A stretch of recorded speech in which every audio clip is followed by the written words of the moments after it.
عامر صاحب، آپ کے خیال میں پرائم منسٹر سیلاب کی سچویشن میں اگر کہا جا رہا ہے کہ جی کیا کرنے گئے وہاں پر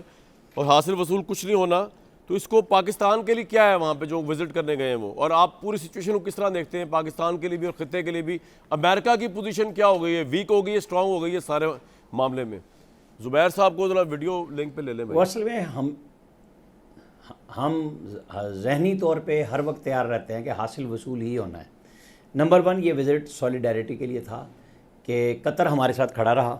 اور ہمارے وزیر اعظم نے واپسی پہ جب وہ آ چکے ہوئے ہیں ٹویٹ میں بھی یہ کہا کہ ہم کندھے کے ساتھ کندھا ملا کے قطر کے ساتھ کھڑے ہیں۔ ان کے امیر کے ساتھ، تھانی کے ساتھ ان کی ملاقات ہوئی۔ میرے حساب کتاب میں یہ ایک بڑا سٹرونگ میسج تھا۔ یہاں پہ روزانہ ادھار کھائے بیٹھے ہوتے ہیں کہ پاکستان تو اسرائیل کے ساتھ سودا کر رہا ہے، پاکستان تو تسلیم کر رہا ہے۔ پاکستان نے نہ صرف کنڈیم کیا بلکہ اسرائیل کے حملے کے بعد وہاں جا کے، جس طرح ہم نے ایران کے اوپر کیا تھا، یہی ہم نے قطر کے ساتھ کیا ہے کہ یہ سولیڈیرٹی اسلامی بلاک کی، آپ اس کو چھوڑ دیں کہ OIC کیا کرے گی، یا محمد بن سلمان کل پرسوں میں یہ سارے وزرائے خارجہ مل رہے ہیں، وہ کیا فیصلے کریں گے، ضرور کرنے چاہیے، جن کے بارے میں منصور جعفر صاحب بھی کہہ رہے تھے کہ فضائی پابندی لگائیں، کچھ بھی کریں، وہ کر سکتے ہیں تو کریں۔ لیکن پاکستان کے اسپیسیفک بات یہ ہے کہ پاکستان کی الحمدللہ جو ہم جنگ جیتے ہیں، اس کے بعد پہلے ہی پاکستان کے اوپر بہت سارے ممالک کا ٹرسٹ، اسلامی ممالک کی میں بات کر رہا ہوں، تھا، اور وہ اور بڑھ گیا۔ ایٹمی قوت کے حوالے سے بھی تھا، پھر یہ جو جنگ ہوئی، ایک تاثر ہمارے ہاں بھی تو تھا نا، گند پڑا ہوا تھا کہ جی مودی کے ساتھ مل گئے ہیں، پیٹرول ختم ہے، یہ تو لڑ ہی نہیں سکتے۔ یہاں پہ بھی وہی فنکار تھے نا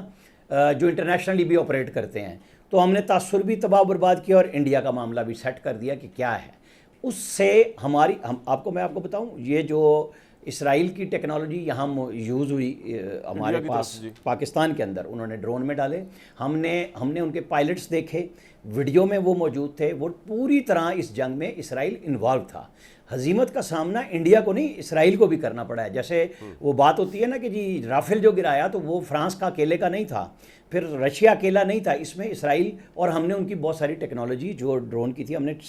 بالکل سائبر اٹیک سے وہ بہترین انداز میں مکمل بھی اتارے، اور ظاہر ریورس انجینئرنگ بھی ہو چکی ہوتی ہے اور چیزیں کلیئر ہو جاتی ہیں۔ امریکہ کا ہمارے ساتھ کوئی گفتگو نہیں ہو رہی، مقابلے پہ بات نہیں ہو رہی، امریکہ نے اپنا بندہ پٹھو رکھا ہوا ہے نا آگے اسرائیل کہ جی ٹھوک دو۔ جتنے بڑے معاہدے، گفٹس آپ نے سارے ذکر کر دیے، وہاں طیاروں کی اتنی گنجائش نہیں ہے جتنے انہوں نے طیارے خریدے ہوئے ہیں، اتنے سیٹلائٹ ان کو ضرورت نہیں ہے، اتنے ان کو آپ ریڈار کہیں کہ قطر کو ضرورت نہیں ہے، لیکن انہوں نے انبار لگا دیا۔ ہاں، قطر کے امیر کو آپ ایک کریڈٹ دیں گے، جب سعودی عرب سے لڑائی ہوئی تو یہ نہیں ہوا کہ وہ کوئی گھٹنے ٹیک کے بیٹھ گیا، اس نے پورے اپنے عوام کے لیے پوری دنیا سے فوڈ سیکیورٹی کے حوالے سے اکٹھا کر لیا، چاہے دنیا سے کہیں کتنا بھی مہنگا لایا، وہ پیسے کما رہے ہیں، وہ اگر ہتھیاروں پہ لگا رہے ہیں وہ لے کے آئے۔ ایسے میں پاکستان کے وزیر اعظم کا وہاں جانا،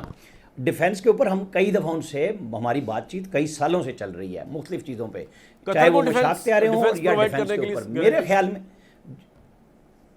جی میں آپ کو کچھ مشاق طیارہ میں نے کہا ہے، اچھا، میں اس میں موجود تھا جب ہم نے یہ بھی دکھایا تھا کہ ہمارے پاس کیا کیا ٹیکنالوجیز موجود ہے، میں دوحہ میں تھا، مجھے پتہ ہے بہت ساری بات چیت، لیکن وہ کیا ہے، امریکہ بیچ میں آتا ہے۔ اب فیصلہ امیر قطر نے کرنا ہے، پاکستان کے ساتھ فیصلہ آپ عمل درآمد ہم کرائیں گے۔